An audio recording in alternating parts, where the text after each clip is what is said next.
This is TomoNews for Friday, February 9th. What a massive comet discovery! Scientists have found evidence that a huge event thousands of years ago may have caused a climate shift that greatly affected the evolution of life on Earth. According to a new study, fragments of a large disintegrating comet struck Earth and triggered a massive firestorm some 12,800 years ago. The fires produced thick clouds of smoke and dust that covered the sky and cut off sunlight, causing the climate to cool rapidly and triggering a mini ice age. The cold climate lasted for 1,000 years, killing off plants and many large animal species and causing human populations to decline. Researchers came up with the impact theory after examining samples from sites around the world with chemical signatures indicating that 10% of the land's surface was on fire. Analysis of pollen levels also suggests that pine forests had burned off and had been replaced by poplar trees, a species that grows in barren ground. The theory is thought to be the trigger event for the Younger Dryas period, a climate anomaly which saw gradual warming suddenly reverse. Game over. A Chinese gamer was recently left paralyzed from the waist down after playing games for 20 hours at a cyber café in China's Zhejiang province. According to China's viral news site QQ, the gamer started the marathon session on the evening of January 27th and kept playing till the afternoon the next day. He only realized he could not move his legs when he tried to get up from his chair to go to the toilet. Despite the condition he was in, the gamer begged his buddy to complete the unfinished game while being wheeled away.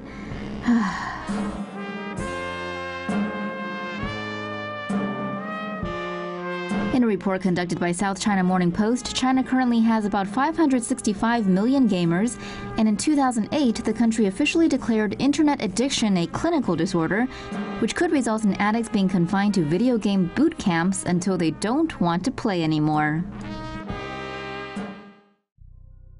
How do eruptions cool the planet? Did you know a mega-hot eruption can lead to a temporarily cooler planet?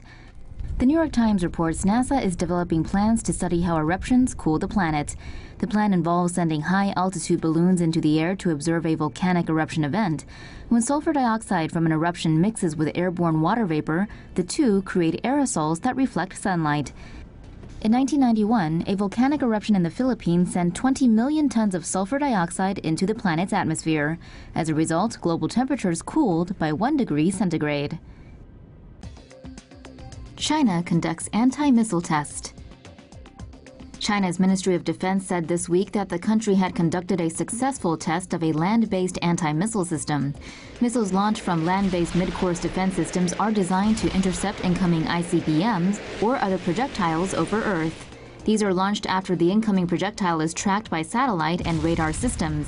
The U.S., along with the UK, France, Russia, India, North Korea, and China, are all reported to have intercontinental ballistic missiles. China said this week's land-based mid-course defense systems test wasn't directed at any country, despite mounting regional tensions in Asia. Power up, mate! After building the world's largest battery in the outback a year ago, Elon Musk is at it again with the Aussies for a new electrifying project. The South Australia government will be installing rooftop solar panel systems and Tesla Powerwall 2 batteries in 50,000 residential homes over the next 4 years. The equipment generate power and provide electricity for each home, while collectively forming a virtual power plant with a 250 megawatt capacity.